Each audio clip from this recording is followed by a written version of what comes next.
రంగల మా తండ్రి ప్రభువాని స్తోత్రం చెల్లించుకొంచున్నాం. ఇప్పటి వరకు మీరు జరిగించిన ఈ కొడుకును బట్టి మీకు వందనాలు, స్తుతులు, స్తోత్రాలు.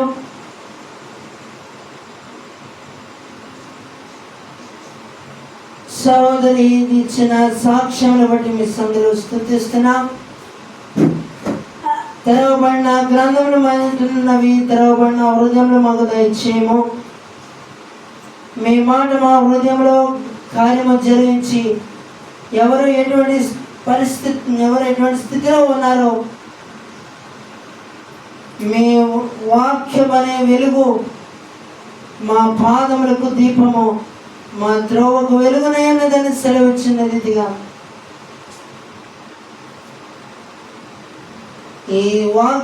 మీ వాక్యమని మీ మాటలో ఉన్న శక్తి ఈ రాత్రి మా హృదయాల్లో మా జీవితాల్లో గొప్ప కార్యము జరిగించమని అయ్యకునని మీ శిరోచారణ మరుపరిచి మాతో మాట్లాడి ఆ మాటను మా హృదయంలో భద్రపరుచుకొని దాని ప్రకారం జీవించి అనేక మందికి దీవెనకరంగా ఉన్నట్లు మీ పరిశుద్ధాత్మపరమైన కార్యములు జరిగించమని క్రీస్తునామమున ప్రార్థించి వేడుకొని అడుగుచున్నాం తండ్రి, ఆమేన్. మన ప్రభువును ప్రియరక్షకుడైన యేసుక్రీస్తు వారి మహాపరిశుద్ధ ఘనమైన నామంలో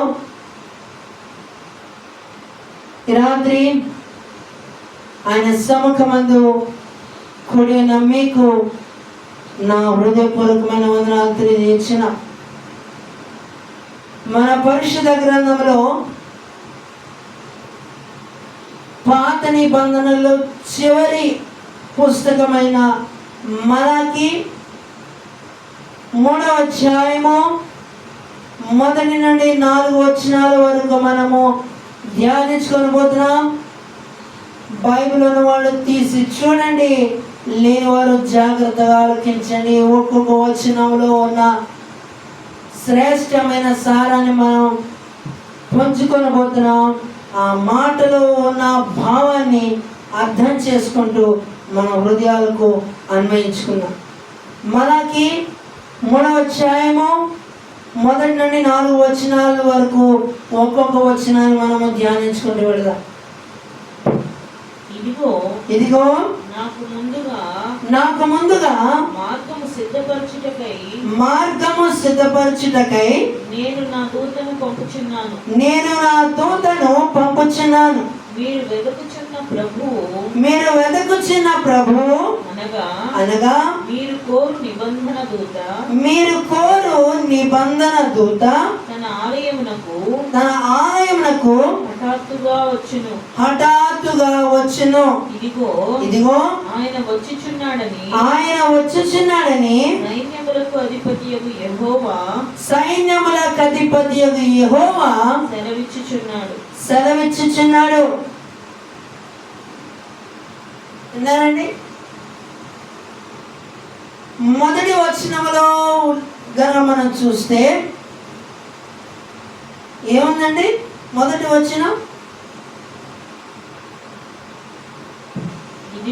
ఇదిగో నాకు ముందుగా మార్గము సిద్ధపరచుటకై నేను నా దూతను పంపుచున్నాను.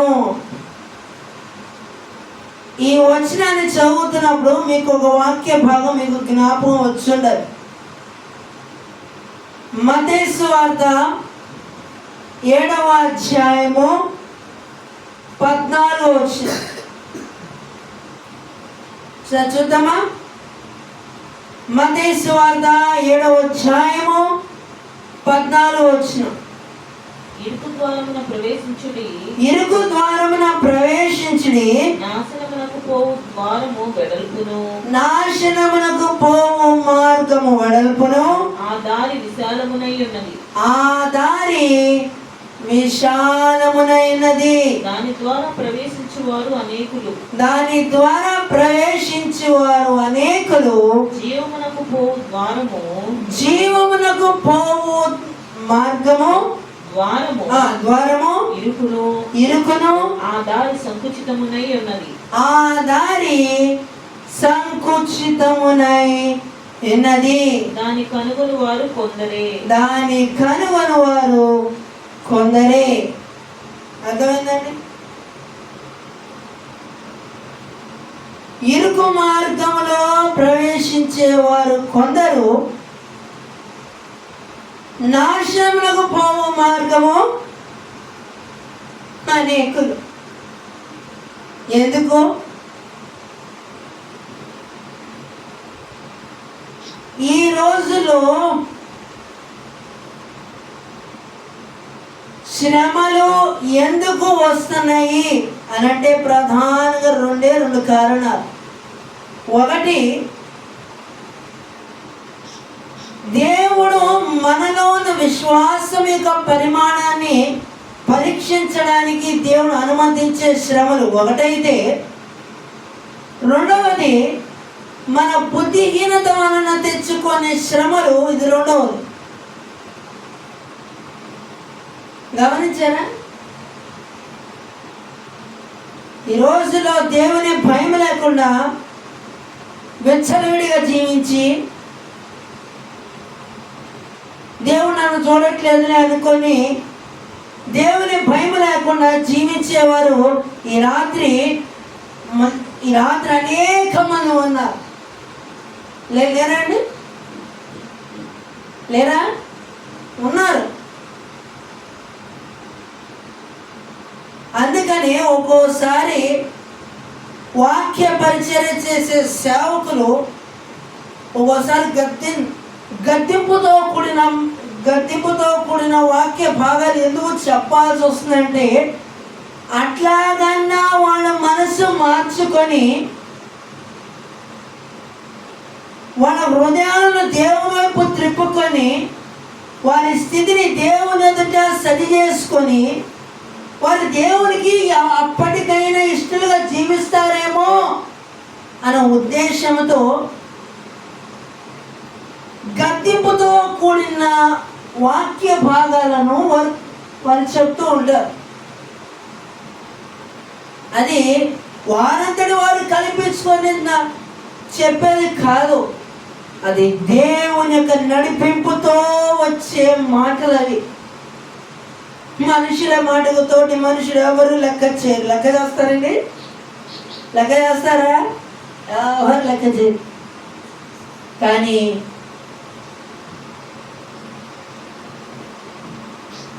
దేవుని వాక్య పరిచర్య జరిగించే ఒక సేవకుడు దేవుని పక్షంగా, దేవుని ప్రతినిధిగా నిలిచి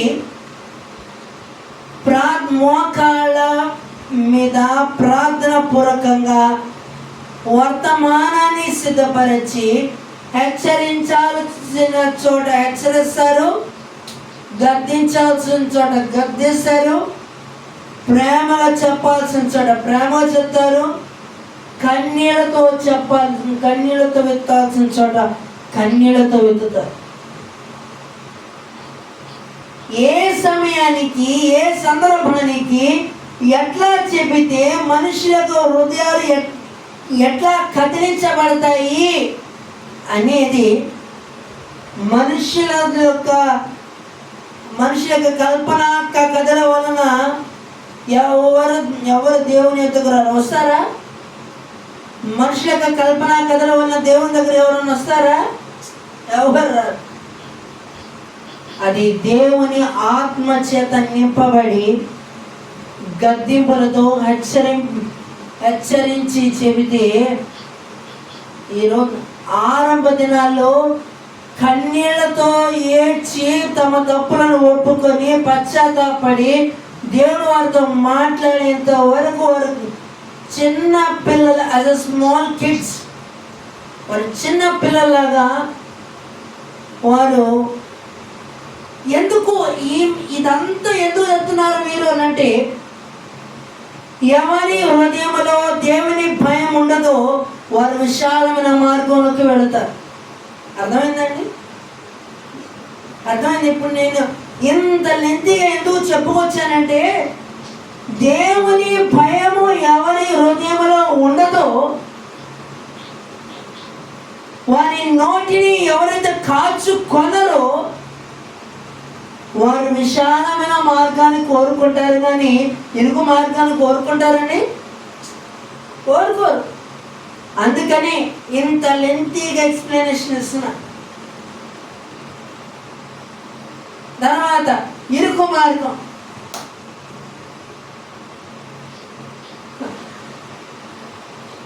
చాలా మంది ఇరుకు మార్గాన్ని ఎవరిని కోరుకుంటారు? ఇరుకు మార్గం వెళ్ళాలని ఎవరైనా కోరుకుంటారండి? ఎవరు కోరుకోరు. దానత విశాలంగా ఉండాలి. నా చిన్నప్పుడు కూడా వచ్చారు ఇట్లాగే ఇరుకు మార్గాల్లో. ఒకవైపు చూస్తే కొండ, మరో ప్రక్కన చూస్తే భయంకరమైన లోయ. అటువంటి స్థితిలో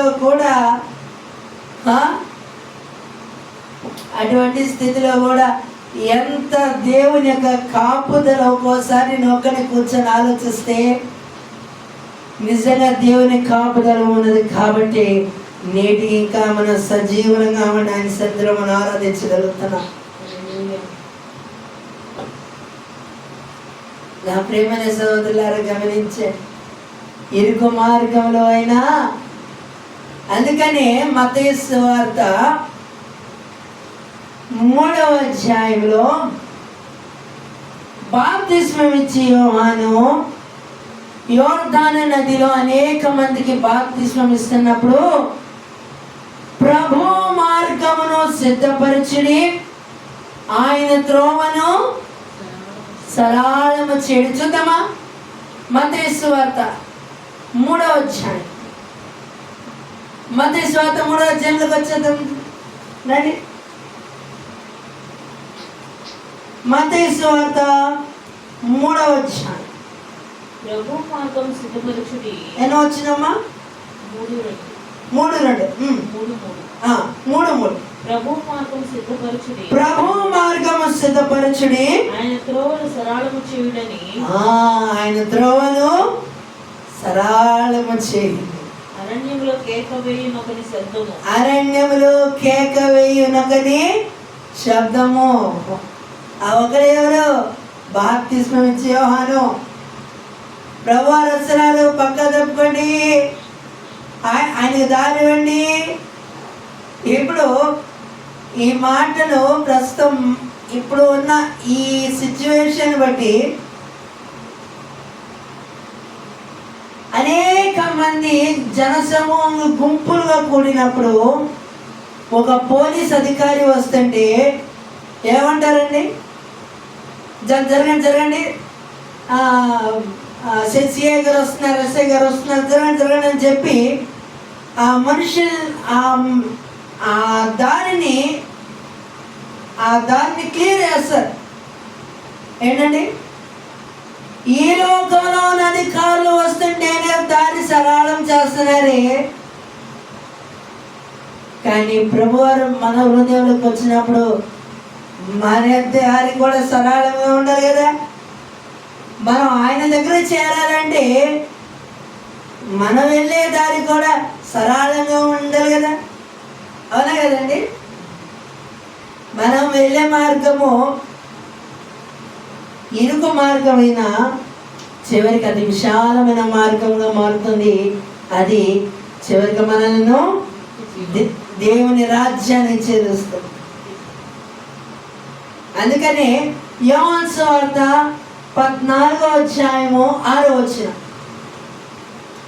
యోహాను సువార్త 14వ అధ్యాయము 6వ వచనం.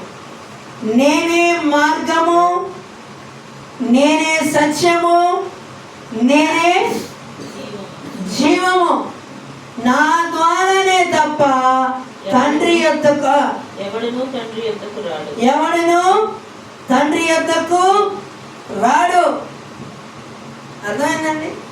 ఆయనే మార్గము, ఆయనే సత్యము, ఆయనే జీవము.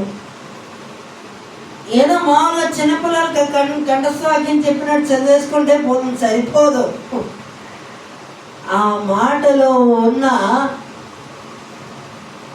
ఆ సారాన్ని, ఆ సారాన్ని మన వాక్యాన్ని మనం ఆధారం చేసుకొని మనం దాన్ని జాగ్రత్తగా చదువుతూ ఉన్నప్పుడు అప్పుడు ఆ మాటలో ఉన్న సారము మన ఆత్మలో చేరుతుంది. ఆ సారమే మనలను ఆత్మీయ జీవితంలో మనల్ని క్రమక్రమంగా మనకు బలమునిస్తూ ఉంటుంది. ఎందుకు? అపవాదిని ఓడించాలి కదా.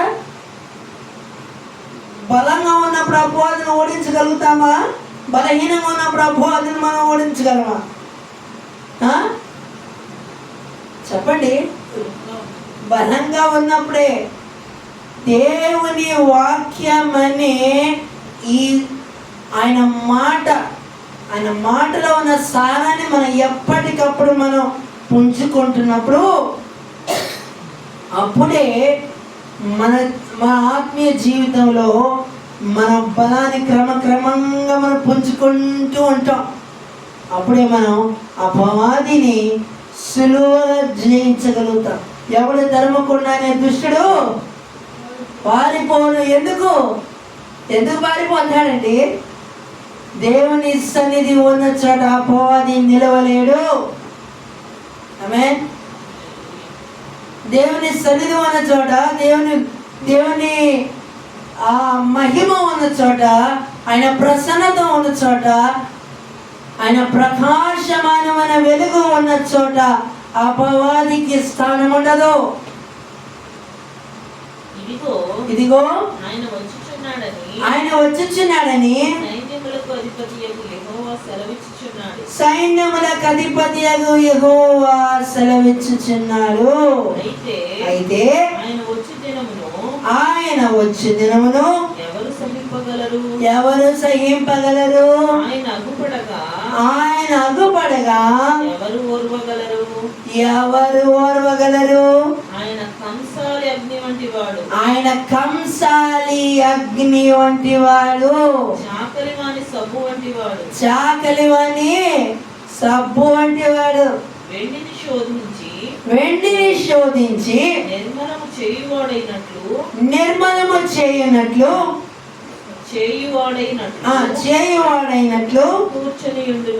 కూర్చొని ఉండును. అర్థమైందండి? ఆయన ఎవరంట? కంసాలి వంటి కంసాలి. ఒకసారి మాట చదవండి. కంసాలి అగ్ని వంటి వాడు, చాకలివాని సబ్బు వంటి వాడు. ఆయన కంసాలి వంటి అగ్ని వంటి వాడు. ఏంటి ఆ మాటకు అర్థం ఏంటంటే,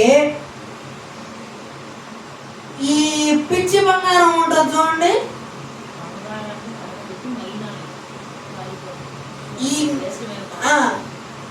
అసలు ఈ బంగారం ఒరిజినలా డూప్లికేటా అని తెలుసుకోవాలంటే కొలిమిలో ఈ కంసాలి మనకి ఇస్తే ఆయన చేయాల్సిన పద్ధతిలో ఆయన చేస్తారు. ఈ మాట చెప్తుంటే నాకు మాట జ్ఞాపకం వస్తుంది. శ్రమల కొలిమిలో కాలకపోతే ఎవరు రూపు రాదండి? యేసు రూపు రాదు. గమనించండి ప్రేమ దేవుని బిడ్డలారా. అందుకనే కాల్చబడకపోతే సువర్ణ విలువనివ్వలేదు, చీల్చబడకపోతే మేఘం వర్షాన్ని నివ్వదు. కాల్చబడకపోతే సువర్ణ విలువనివ్వలేదు, చీల్చబడకపోతే మేఘం వర్షాన్ని నివ్వదు. దున్నబడకపోతే నివ్వలేదు, చెక్కబడకపోతే శిల్పం కాదు. శ్రమల కొలిమిలో కాలకపోతే యేసు రూపు రాదు. నీ శ్రమల కొలిమిలో కాలకపోతే యేసు రూపు రాదు అని అర్థమైందండి. కాల్చబడకపోతే సువర్ణానికి విలువ ఉంటుందా అండి? కాల్చకపోతే ఏమండి? కాల్చకపోతే సువర్ణానికి విలువ ఉంటుందా? ఉండదు. మేఘం చీలకపోతే వర్షం ఎలా రాదు, దున్నకపోతే భూమి ఎలా పంటనివ్వదు, చెక్కకపోతే శిల ఎలా శిల్పము కాదు, శ్రమల కొలిమిలో కాలకపోతే మనం ఆయన స్వరూపంలోకి మనము మార్చబడలేము. ఈ మాట ప్రతి ఒక్కరి జీవితంలో గుర్తుపెట్టుకోవాల్సిన విషయం. రోజున శ్రమ పెడుతున్నారా? శ్రమ పెట్టనివ్వండి. శ్రమ పెడుతున్నారంటే శ్రమల కొలిమిలో నువ్వు ఉన్నావంటే క్రమక్రమంగా నీవైనా నేనైనా మనమైనా దేవుని స్వరూపంలోకి మార్చబడుతున్నాము అని మనం అర్థం చేసుకోవాలి. ఆమేన్. హల్లెలూయా. గమనించండి ప్రేమల దేవుని బిడ్డలారా, శ్రమల కొలిమిలో కాలకపోతే మనం ఆయన స్వరూపంలోకి మనం మార్చలేము. అక్కడ దాకెందుకు?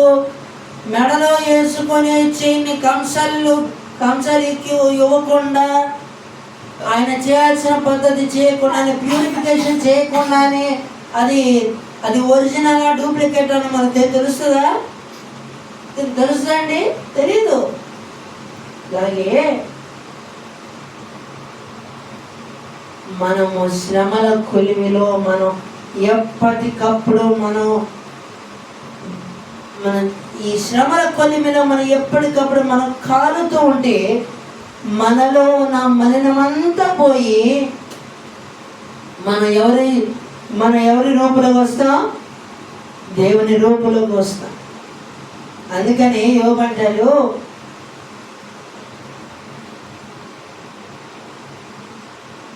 శోధింపబడిన మీదట నేను సువర్ణము వలె మారి తిని. అది ఏ సువర్ణం? శుద్ధ సువర్ణం. చూసారండి, అపవాది ఎన్నో విధాలు శోధించాడు యోబుని, కానీ యెహోవా ఇచ్చెను, యెహోవా తీసుకున్నబా. వాట్ ఏ వండర్ఫుల్ ఫెయిత్ అండి. ఎంత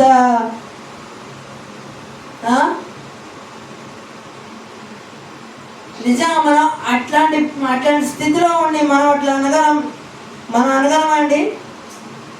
అనగలమా అండి? అదే స్థిరమైన భక్తి, అదే స్థిరమైన విశ్వాసం అంటే.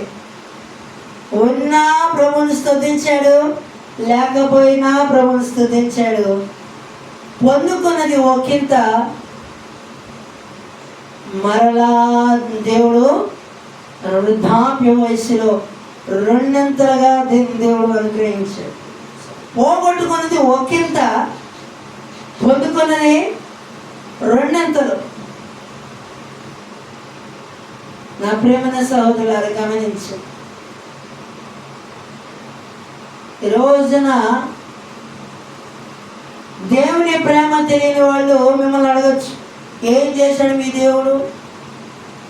ప్రార్థన అంటూ బైబిల్ అంటే ఏమైంది ఇప్పుడు నీ పరిస్థితి ఏమైంది చూడు అని అంటారు.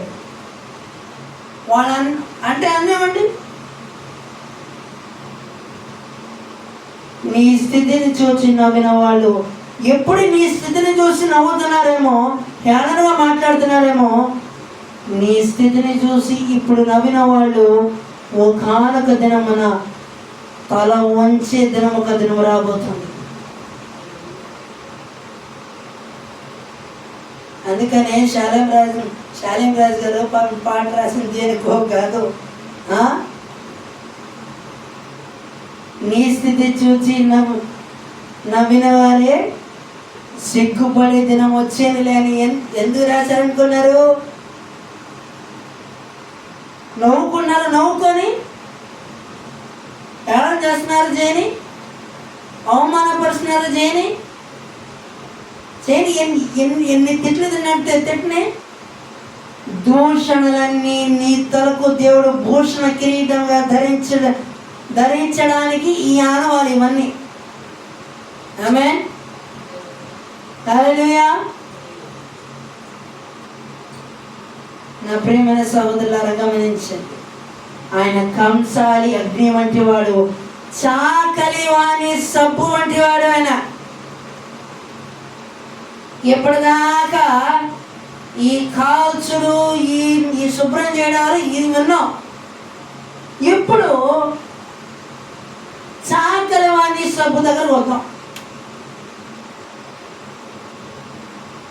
యేసు ప్రభువారు శరీరధారి ఉన్న దినాల్లో ఆయన రూపాంతర కొండ మీదకు వెళ్ళి ఈ శిష్యులతో పాటు వెళ్ళి ఈ శిష్యులు కొండ కింద ఉన్నారు. ప్రభువారు ఆ రూపాంతర కొండ మీదకి వెళ్ళి అక్కడ ప్రార్థించినప్పుడు ఏ చాకలి వాడు ఉతకలేనంత తిరుగుతో దగ మెరుస్తూ ఉంది ఆయన వస్త్రాలు. ఇప్పటికి ఇజ్రాయెల్ దేశంలో రూపాంతర కొండని ఇప్పుడు ఒక చక్కటి దేవుని చక్కటి ఒక ఆలయంగా వాళ్ళు నిర్మించారు. అయ్యా మనం ఇప్పుడు ప్రభు అని అంటాం. అప్పట్లో శిష్యులు బోధకుడా అని అనేవాళ్ళు. బోధకుడా, మనం ఇక్కడ ఉండటం మంచిది, మీకొకటి, మోషే ఒకటి, ఏలియాస్ ఒకటి, మీ ముగ్గురే పర్ణశాలలో కడతామనంటే అప్పుడు ఈ శిష్యుల ప్రభువారితో మాట్లాడుతూ ఉంటే ఆకాశం నుండి ఒక స్వరం వినబడుతుంది. ఇదిగో ఇతడే నా ప్రియ కుమారుడు, ఈయన మాట వినుడని ఒక స్వరము ఆకాశం నుండి వినబడుతోంది. నా ప్రేమైన సహోదరులారా, మన నీతి దేవుని దృష్టికి మురికి గుడ్డల వలె ఉన్నది. అయితే ఆ మురికి గుడ్డలను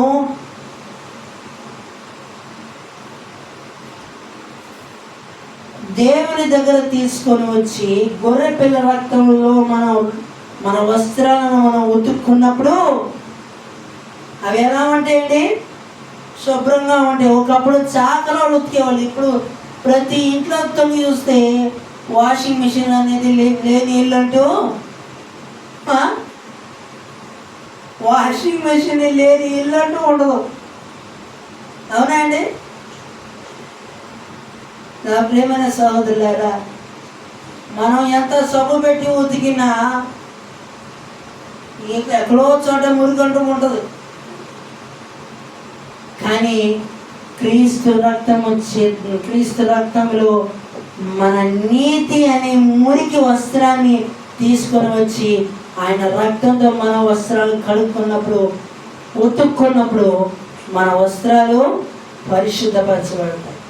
ఆయన కంసాలి అగ్ని వంటి వాడు, చాకలి వాని సబ్బు వంటి వాడు, వెండిని శోధించి నిర్మలము చేయువాడైనట్లు, వెండిని శోధించి నిర్మలము చేయు వాడైనట్లు కూర్చుని ఉండును. లేవీయుల నీతిని అనుసరించి యెహోవాకు నైవేద్యములు చేయనట్లు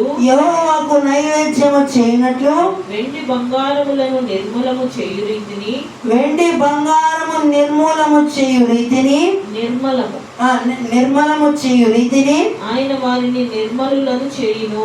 ఆయన వారిని నిర్మలుగా చేయను. అంటే ఇంక అందులో ఇంక ఎట్లాంటి మస్ట్ ఉండదు, అంత ప్యూర్ అన్నమాట. అవునండి, అదే కదా అర్థం.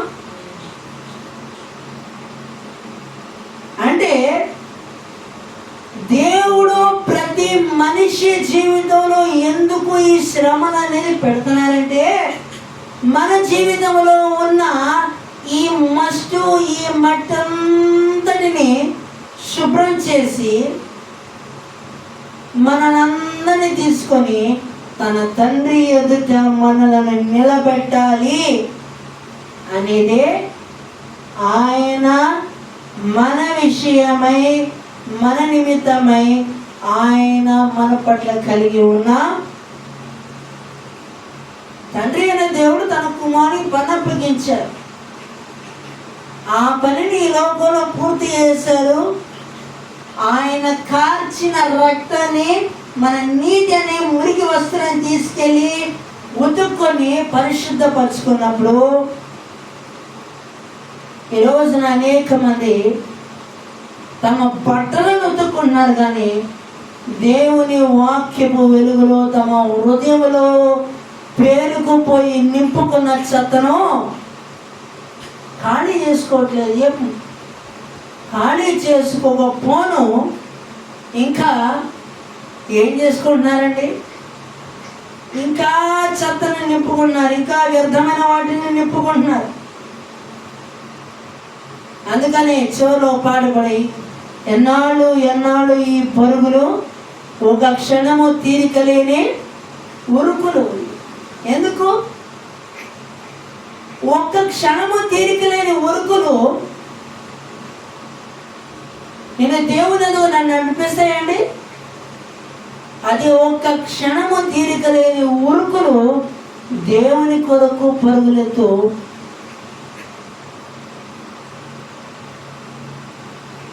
నువ్వు దేవుని కొరకు పడిన ప్రయాస అది వ్యర్థము కాదు. కన్నీళ్లతో విత్తువాడు సంతోషముతో పనలు కోయను.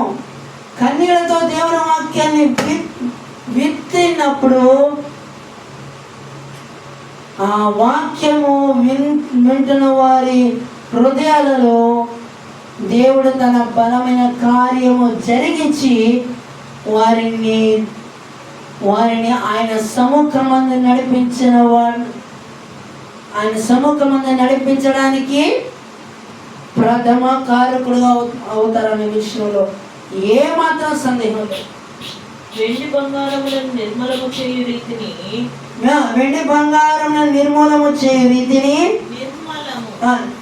నిర్మలము చేయు రీతిని ఆయన వారిని నిర్మలులను చేయును. ఆయన వారిని నిర్మలుగా చేయను. అప్పుడు మునుపటి దినములలో ఉండినట్లును,